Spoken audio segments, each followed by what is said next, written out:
حیات الصحابہ۔ ٹاپک: حضرت خالد بن ولید رضی اللہ تعالیٰ عنہ کے اسلام لانے کا قصہ۔ حضرت خالد رضی اللہ عنہ فرماتے ہیں کہ جب اللہ نے میرے ساتھ بھلائی کا ارادہ فرمایا تو اللہ نے میرے دل میں اسلام لانے کا جذبہ پیدا فرما دیا، ہدایت کا راستہ میرے سامنے کھول دیا۔ میں نے اپنے دل میں کہا کہ محمد صلی اللہ علیہ وسلم کے خلاف تمام لڑائیوں میں شریک ہوا ہوں، لیکن ہر لڑائی سے واپس آ کر مجھے خیال آتا تھا کہ میری ساری بھاگ دوڑ بے فائدہ کر رہا ہوں اور یقیناً محمد غالب ہو کر رہیں گے۔ جب حضور صلی اللہ علیہ وسلم حدیبیہ کے لیے روانہ ہوئے تو میں مشرکوں کے سواروں کا ایک دستہ لے کر نکلا۔ عثمان میں میرا حضور صلی اللہ علیہ وسلم اور صحابہ اکرام رضی اللہ عنہ سے سامنا ہو گیا۔ میں آپ کے مقابلے میں کھڑا ہو گیا۔ میں نے آپ سے کچھ چھیڑ چھاڑ کرنی چاہی۔ آپ ہمارے سامنے اپنے صحابہ کو ظہر کی نماز پڑھانے لگے۔ ہم نے سوچا کہ ہم نماز کے دوران ہی آپ پر حملہ کر دیں، لیکن ہم کسی فیصلے تک نہ پہنچ سکے، اس لیے ہم نے حملہ نہ کیا اور اس میں ہی خیر تھی۔ آپ کو ہمارے اس ارادے کا پتہ لگ گیا، یعنی آپ کو اللہ نے بتا دیا۔ پھر آپ نے صحابہ کو عصر کی نماز صلاۃ الخوف، ڈر کی نماز کے طریقے پر پڑھائی۔ اس بات کا ہمارے دلوں پر بہت اثر پڑا۔ میں نے اپنے دل میں کہا کہ اس آدمی کی حفاظت کا مستقبل غیبی انتظام ہے۔ آپ ہم سے ایک طرف ہو گئے، ہمارے گھوڑوں کا راستہ چھوڑ کر دائیں طرف چلے گئے۔ جب آپ نے حدیبیہ میں قریش سے صلح کر لی، قریش نے آپ کو زمانی جمع خرچ سے واپس کر کے اپنی جان بچائی، تو میں نے اپنے دل میں کہا اب کون سی چیز باقی رہ گئی ہے؟ اب میں کہاں جاؤں؟ نجاشی کے پاس؟ نجاشی نے تو محمد صلی اللہ علیہ وسلم کی پیروی کر لی ہے، ان کے صحابہ اس کے پاس امن سے رہ رہے ہیں، کیا میں ہرقل کے پاس چلا جاؤں؟ تو مجھے اپنا دین چھوڑ کر عیسائی یا یہودی بننا پڑے گا، عرب سے باہر رہنا پڑے گا، یا اپنے وطن میں باقی لوگوں کے ساتھ رہتا ہوں۔ میں اسی سوچ وچار میں تھا کہ اچانک حضور صلی اللہ علیہ وسلم عمرے کی قضا کرنے کے لیے مکہ میں تشریف لائے۔ میں مکہ سے غائب ہو گیا۔ آپ کے آنے پر میں حاضر نہیں ہوا۔ میں نے بھائی ولید بن ولید بھی حضور صلی اللہ علیہ وسلم کے ساتھ اس عمرے میں مکہ آئے۔ انہوں نے مجھے بہت تلاش کیا لیکن کہیں نہ پایا، تو انہوں نے مجھے ایک خط لکھا جس کا مضمون یہ ہے: بسم اللہ الرحمن الرحیم، اما بعد، ابھی تک اسلام لانے کی تمہاری رائے نہیں بنی۔ اس سے زیادہ عجیب بات میں نے کوئی نہیں دیکھی۔ حالانکہ تم بہت عقل مند ہو، اسلام جیسے مذہب سے بھی کوئی انجانا رہ سکتا ہے۔ حضور صلی اللہ علیہ وسلم نے مجھ سے تمہارے بارے میں پوچھا تھا کہ خالد کہاں ہے؟ میں نے کہا اللہ ان کو ضرور لے آئیں گے۔ آپ نے فرمایا خالد جیسا آدمی بھی اب تک اسلام سے انجانا ہے، اگر وہ اپنی ساری طاقت محنت مسلمانوں کے ساتھ لگا دیتے تو ان کے لیے زیادہ بہتر تھا، ہم ان کو دوسروں سے آگے رکھتے۔ اے میرے بھائی، خیر کے بہت سے موقع تم سے رہ گئے، اب تو ان کی تلافی کر لو۔ حضرت خالد فرماتے ہیں کہ جب مجھے اپنے بھائی کا خط ملا تو دل میں مدینہ جانے کا ایک شوق پیدا ہو گیا، اسلام کا چاؤ بڑھنے لگا۔ مجھے اس بات سے بڑی خوشی ہوئی کہ حضور صلی اللہ علیہ وسلم نے میرے بارے میں پوچھا۔ اس زمانے میں نے ایک خواب دیکھا کہ ایک اقال کے مارے ہوئے علاقے میں ہوں اور میں وہاں سے نکل کر ایک ہرے بھرے لمبے چوڑے علاقے میں پہنچ گیا۔ میں نے کہا یہ سچا خواب معلوم ہوتا ہے۔ جب میں مدینہ آیا تو میں نے کہا اس خواب کا حضرت ابوبکر رضی اللہ عنہ سے ذکر کروں گا۔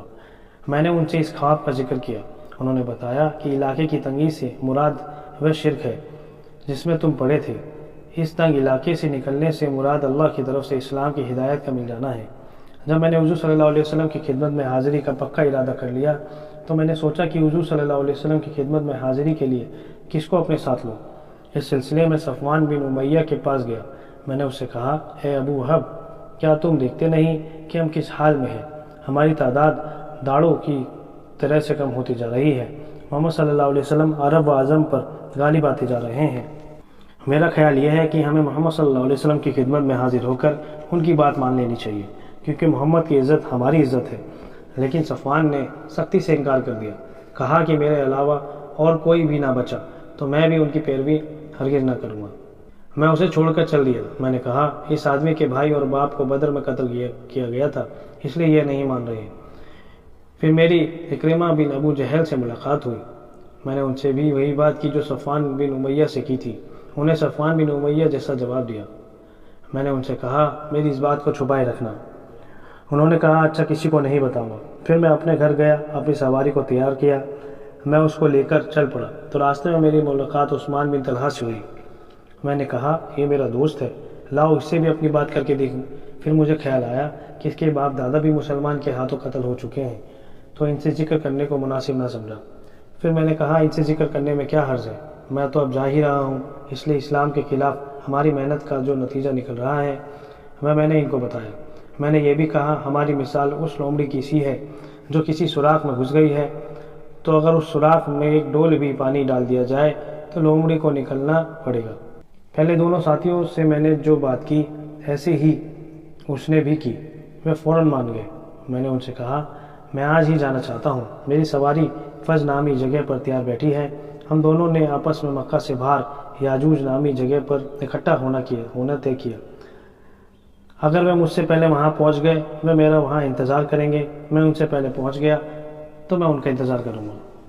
پھر صبح سحری کے وقت ہم لوگ گھروں سے نکلے۔ صبح ہونے سے پہلے ہی ہم لوگ یاجوج نامی جگہ پر جمع ہو گئے۔ پھر وہاں سے ہم دونوں روانہ ہوئے۔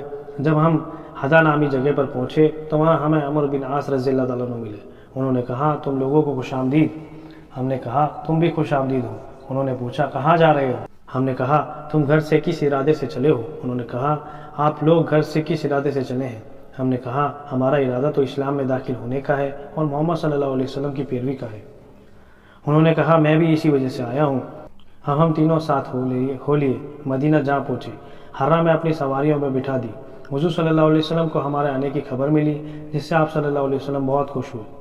میں نے اپنے صاف ستھرے کپڑے پہنے حضور صلی اللہ علیہ وسلم کی طرف چل پڑا۔ راستے میں میرے بھائی مجھے ملے۔ انہوں نے کہا جلدی کرو، حضور صلی اللہ علیہ وسلم کو تمہاری خبر مل چکی ہے، وہ تمہارے آنے سے خوش ہیں اور تم لوگوں کے آنے کا انتظار کر رہے ہیں۔ ہم تیز چلنے لگے۔ جب میں نے آپ کو دور سے دیکھا تو آپ مجھے دیکھ کر مسکراتے رہے، یہاں تک کہ میں نے آپ کے قریب آ کر اللہ کے نبی صلی اللہ علیہ وسلم کہہ کر سلام کیا۔ آپ نے کھلے ہوئے چہرے کے ساتھ سلام کا جواب دیا۔ میں نے کلمہ شہادت پڑھا۔ آپ نے فرمایا آگے آؤ، تمام تعریفیں اس اللہ کے لیے ہیں جس نے تم کو ہدایت دی۔ تمہاری عقل و سمجھ کو دیکھ کر مجھے یہی امید تھی کہ تمہیں خیر ہی کی توفیق ملے گی۔ میں نے عرض کیا یا اللہ کے رسول صلی اللہ علیہ وسلم، میں نے جن لڑائیوں میں آپ سے مقابلے میں حق کے خلاف لڑا ہوں مجھے ان کا خیال آ رہا ہے۔ آپ میرے لیے اللہ سے دعا کریں کہ اللہ ان سب کو معاف کر دے۔ آپ نے فرمایا اسلام اپنے سے پہلے تمام گناہوں کو مٹا دیتا ہے۔ میں نے کہا آپ اس کے باوجود میرے لیے دعا فرمائیں۔ آپ نے فرمایا کہ اللہ کے راستے سے روکنے کے لیے خالد بن ولید نے جتنی بھی کوشش اور محنت کی اسے معاف فرما۔